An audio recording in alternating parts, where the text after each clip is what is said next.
Здравейте хора, аз съм Axel Gaming и днеска ще ви покажа с коя програма можете да си теглите, по-точно да снимате, извинете се обърках, можете да снимате на игри, на различни, каквото вие си пожелаете работи, нали?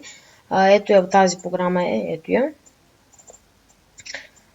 Ще поставя долу линк към, нали, приложението, което да си стеглите.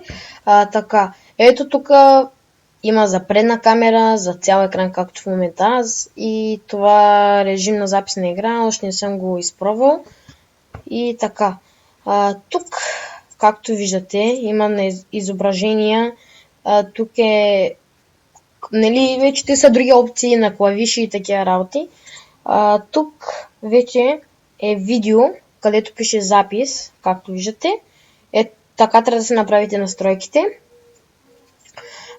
После влизате в настройка и тук вече си виждате звука. Ето така, как да го правите, че може да се подсилва.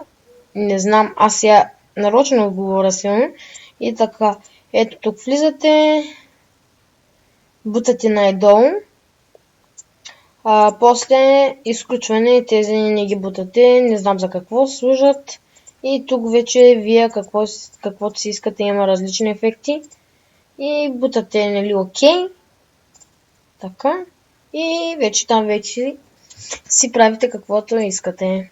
И това ще бъде от мен. Довиждане. И довиждане.